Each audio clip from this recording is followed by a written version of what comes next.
family gun shark. Not that they aren't all good with the gun, but Barrister's the best of them, and he enjoys killing, I said.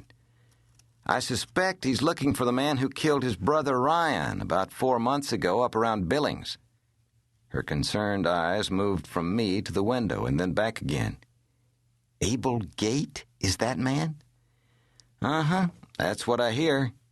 Her eyes narrowed. How do you know that? I shrugged it off and said, there was some talk about it around the post a few months back. Mary seemed to shiver and glanced back out the window at Barrister McClain. He had dismounted and was walking his horse across the street to the Custer Saloon. He looped the reins around the hitching rail. The saloon was not open this early in the morning, but that didn't stop his shoulder from bursting the door in. Randy Linger would be hanging a gone fishing sign in his window about now, I mused. Who is this man he's looking for? Abel Gate. Just another man with a fast gun, I said, sipping the fresh coffee. Well, she said with a finality that indicated she had made up her mind on the matter of Barrister McClain and Abel Gate. I certainly hope he doesn't find Gate here. So do I said truthfully. So do I. I finished my breakfast, paid Mary at the front door, and received an unexpected but quite delightful smile in return. A high point, I suspected, in what might turn out to be a very bad day. On the sidewalk outside, I glanced across the street and let my view linger a moment on the open door of the saloon. Barrister McClain had a reputation that stretched a bloody line from the Canadian border down to the mining camps of Colorado. He was feared as far west as Utah, where he'd been known to travel occasionally to express his disapproval of the Mormons there, usually with a gun. But he was big enough and powerful enough that he could express himself just fine with his fists.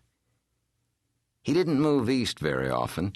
The law was steadily growing more intolerant from that direction, and there was the Cavalry, too, both strong deterrents to Barrister McClain. That's why I never expected him to show up here, not with Fort Evan Woods only a mile out of town. The shops along the street were slowly unburdening themselves of their sudden inflow of folks. I suspected the shopkeepers had managed to capitalize on McCain's sudden arrival. At least it had been good for someone other than the local undertaker. I put McClain out of mind and turned toward home. The sun was high enough above the horizon now to bring a strong early-morning brilliance to the green leaves of the trees in the park. Their color leaped out with hidden life, normally lost from view for the rest of the hot, lazy day. In the sky, soft clouds banked one after the other and rounded to a horizon of a slightly paler blue. I started down the street thinking about the complications involved in catching that subtle shift of color on canvas. It was far more pleasant than thinking about the man in the Custer Saloon.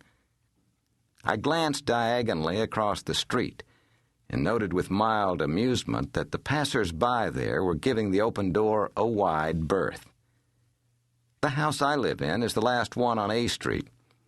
Beyond it, the town peters out to tall, rolling Montana grass.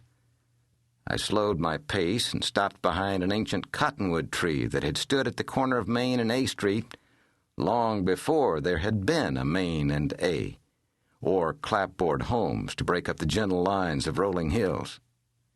I tried not to be obvious, but it is difficult to peek around an immense tree trunk without looking suspicious. Tippy Mulroy's front yard was deserted.